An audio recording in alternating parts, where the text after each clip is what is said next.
Hello students. बेटा आज हम लोग जो है कैपिटल स्ट्रक्चर की तीसरी विचारधारा के विषय में चर्चा करेंगे। कौन सी विचारधारा है बेटा? ये तीसरी विचारधारा है। आज हम तीसरी विचारधारा होती क्या है इसके विषय में बात करने वाले हैं। ठीक है, तीसरी विचारधारा से हमने इसके 4 सिद्धांत बताए थे, तो 2 सिद्धांत तो क्लियर हो गया। एक आपका नेट मतलब शुद्ध आय का सिद्धांत, नेट इनकम अप्रोच, और दूसरा नेट ऑपरेटिंग इनकम अप्रोच।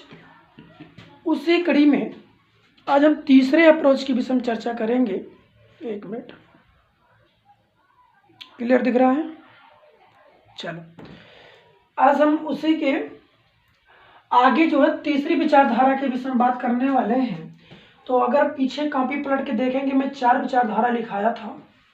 पहली विचारधारा थी शुद्ध आय विचारधारा, दूसरी थी शुद्ध संचालन आय विचारधारा, जिस दोनों को प्रतिपादित करने वाले डेविड डूरन महोदय हैं। ठीक है, दोनों की अपनी विचारधारा को उन्होंने बताया और दोनों का फर्म के पूंजी की लागत, फर्म के मूल्य और अंशों के बाजार मूल्य पर होने वाले प्रभाव को दर्शाया और दिखाया। ठीक है, आज हम तीसरी विचारधारा जानेंगे कि ये विचारधारा क्या कहती है। जो हमारी परंपरागत विचारधारा है, ट्रेडिशनल अप्रोच, भाई जो हमारी ये क्या कहती है, परंपराओं को आधार मानते हुए, है ना, आधार मानते हुए पूंजी की लागत का निर्धारण करती है, पूंजी ढांचे का निर्धारण करती है। इस विचारधारा ने क्या कहा? इस विचारधारा ने बताया कि जो NI है और एक NOI है, दो है ना। NI का मतलब नेट इनकम, NOI का मतलब नेट ऑपरेटिंग इनकम। इन दोनों के बीच एक मध्यस्थ का काम किया। मध्यस्थ का मतलब होता है इन तीनों को कहीं ना कहीं एक रास्ते पर मिलाने का प्रयास किया। क्या किया? मतलब ये तो अपनी भाई एक कहते मध्यस्थ, मतलब ये अपना कुछ अलग था, इनका मायना कुछ अलग था। इन दोनों में एक तरह से कह दीजिएगा कि इनकी भी आवाज़ सुनी गई और इनकी भी आवाज़ सुनी गई, दोनों की आवाज़ सुनी गई और दोनों के बीच में क्या किया गया? एक समझौता किया गया। क्या किया गया? एक समझौता किया गया कि भैया थोड़ा सा आप अपने में समझ लीजिए, थोड़ा सा आप अपने में मतलब नम्र हो जाइए, समझ लीजिए, और दोनों लोग क्या कर लीजिए भैया, समझौता कर लीजिए। जब दोनों को समझौते की बात आई तो क्या रखा गया भाई? परंपरागत विचारधारा। तो जो आप समझ सकते हैं, हमारी जो शुद्ध आय विचारधारा है और शुद्ध संचालन आय विचारधारा है, इन दोनों के प्रतिपादक डेविड डूरन ने क्या किया? इन दोनों में एक समझौता हुआ और इन दोनों में समझौता को लेकर एक मध्यस्थ बनाया गया। क्या बनाया गया? मध्यस्थ। और यही मध्यस्थ क्यों दर्शाया भाई? परंपरागत विचारधारा बनाएंगे, परंपरागत विचारधारा बनाएंगे। समझ में आई बात ना? तो अगर आपसे पूछ लिया जाए परंपरागत विचारधारा क्या, पूंजी ढांचे की परंपरागत विचारधारा को समझाइए, परंपरागत विचारधारा आखिर है क्या, तो आप बता सकते हैं कि किसी भी कंपनी के, निगम के शुद्ध आय की जो विचारधारा है, शुद्ध संचालन आय की जो विचारधारा है, इन दोनों की विचारधाराओं को अपने अपने विचारों को लेकर एक संगठन बना लिया जाए, एक समझौता बना लिया जाए, एक एग्रीमेंट बना लिया जाए, तो वही हमारा क्या बन जाएगा भैया? परंपरागत विचारधारा बन जाएगा। तो कहीं ना कहीं इस विचारधारा ने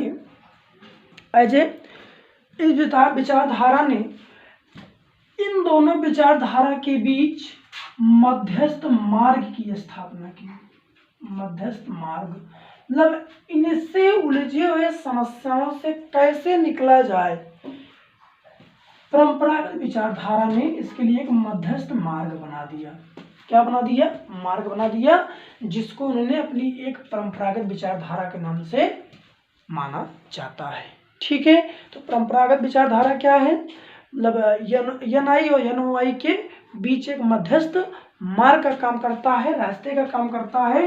इन्होंने बताया, क्या बताया, या एन ओ आई मतलब नेट ऑपरेटिंग इनकम, शुद्ध संचालन आय का इस संबंध में समर्थन किया, है ना। इस संबंध में समर्थन करते हैं कि पूंजी ढांचे निर्णय से पूंजी की औसत लागत, अब ध्यान दो, पूंजी ढांचे जो निर्णय की गई उसमें पूंजी की औसत लागत को लिया गया तथा फर्म के मूल्य को लिया गया। और बताया क्या गया भाई, पूंजी की औसत लागत और फर्म का मूल्य दोनों प्रभावित होते हैं। क्या किया, दोनों प्रभावित होते हैं। मतलब पूंजी ढांचा जो बनाया जाएगा, इसमें जो आपका क्या होगा भाई, एक आपका होगा डेप्ट कैपिटल और इक्विटी, शेयर कैपिटल और प्रेफरेंस शेयर कैपिटल। इस तरह से जो भी पूंजी ढांचा बनाया जाएगा, इस पूंजी ढांचे के जो आपन क्या होंगे, निर्णय होंगे, डिसीजन होंगे, इस निर्णय से जो होने वाली, ये हमारा क्या पूंजी ढांचा है, इसके लिए क्या लिया गया, निर्णय। इस निर्णय से जो पूंजी की औसत लागत है ये और फर्म का मूल्य, ये दोनों क्या होंगे, प्रभावित होंगे। ठीक है, प्रभावित होंगे किससे, मतलब पहले क्या बताया, अलग अलग केसेस में प्रभाविता की बात की है, लेकिन इन्होंने क्या कह दिया साफ साफ भैया कि अगर दोनों में संगठन बना लिया जाए, दोनों में संगठन बनाकर चला जाए, तो जो हमारी पूंजी ढांचा का संबंध निर्णय होगा, ये पूंजी की लागत और फर्म का मूल्य दोनों जब प्रभावित होगा, तो भैया जब दोनों को प्रभावित होते हुए कोई भी निर्णय लेंगे तो वो निर्णय हमारे लिए सटीक बैठेगा। ठीक है, इस विचारधारा ने ऐसा कहा। तो क्या कहे भाई, अब भाई परंतु हुआ क्या, यह एनआई नेट इनकम जो शुद्ध आय विचारधारा है, शुद्ध आय विचारधारा की इस बात का समर्थन नहीं करती है। उन्होंने उस बात का समर्थन नहीं किया, कौन, एनआई ने शुद्ध आय की इस विचारधारा की इस बात की समर्थन नहीं करती है कि क्या बताया कि पूंजी ढांचे में किसी भी सीमा तक ऋण के प्रयोग से पूंजी की औसत लागत अवश्य ही कम होती जाएगी और फर्म का मूल्य भी बढ़ जाएगा। मतलब इनका कहने का मतलब ये है, यदि पूंजी की ढांचे में किसी भी सीमा तक ऋण के प्रयोग किया जाए, तो ऋण के प्रयोग करने से जो शुद्ध आय मतलब विचारधारा है, ये कहती है कि ऋण के प्रयोग मतलब ऋण की मात्रा को बढ़ा दी जाए और मतलब इक्विटी की मात्रा को कम कर दिया जाए। इसके करने से औसत लागत अवश्य ही कम हो जाएगी और फर्म का मूल्य बढ़ता जाएगा। मतलब इनको नहीं माने, वो अपने लेके चले हैं। तो उन दोनों में सामंजस्य स्थापित करने के लिए, समझौता बनाने के लिए, संगठन बनाने के लिए एक मध्यस्थ मार्ग निकालने का प्रयास विचारधारा ने किया, परंपरागत विचारधारा ने किया। अब बात समझ में, ठीक है। और ध्यान दीजिएगा, फिर अब क्या बताया भाई, परंपरागत विचारधारा ने फिर कह दिया भैया ठीक है, दोनों लोग सामंजस्य स्थापित कर लीजिए, मैं कहती हूँ।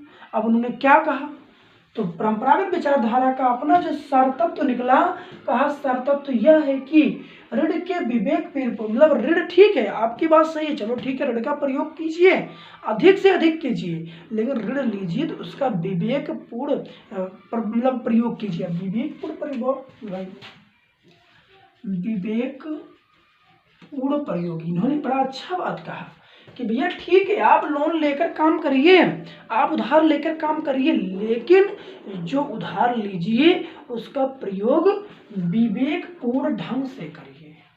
विवेकपूर्ण ढंग से मतलब उसकी लागत को ऐसे जगह लगाइए जहां से कम लागत पर ज़्यादा से ज़्यादा अर्निंग हो सके। विवेकपूर्ण का मतलब ये होता है अनुकूल जगह लगाइए, जहां पर उसका उपयोग हो रहा है वहां लगाइए, कुशलतम तरीके से लगाइए और प्रोडक्टिव स्थानों पर लगाइए। तो इन्होंने क्या कहा भाई, ऋण के विवेकपूर्ण प्रयोग से एक फर्म, यदि आप ऋण का विवेकपूर्ण प्रयोग करेंगे, सुलभ तरीके से प्रयोग करेंगे, बुद्धिमत्ता के तरीके से प्रयोग करेंगे और उस जगह पे लगाएंगे जहां पर किसी वस्तु की डिमांड बढ़ती जा रही हो, तो एक फर्म अपनी पूंजी की औसत लागत में कमी कर सकती है।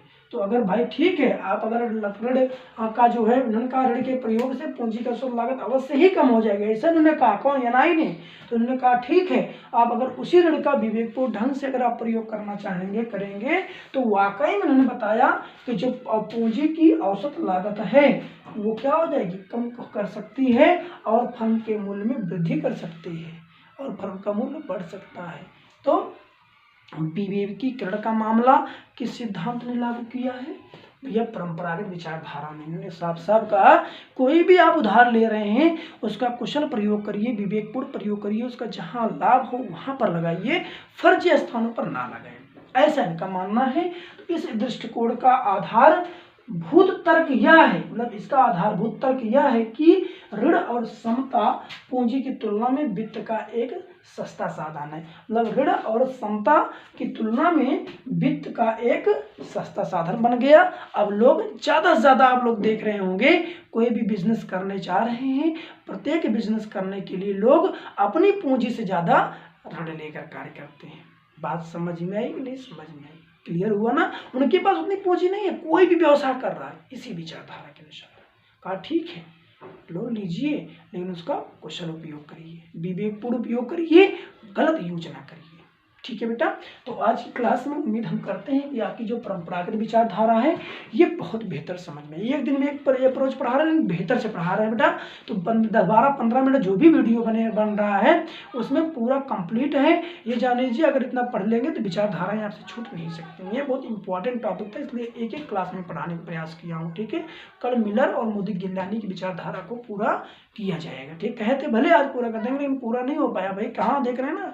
अब इसको आप पढ़ेंगे, समझेंगे और इसका आप मतलब प्रयोग करेंगे। इस आधार पे जो है मैं क्वेश्चन भी प्रैक्टिस करा दूंगा। पूंजी ढांचा कैसे निकाला जाता है मैं बनवा दूंगा, ऐसी बात नहीं है। पहले अप्रोच पढ़ लो, ठीक है? एक आध दो प्रैक्टिस करा दिया जाएगा। ठीक है? समझ में आ गया?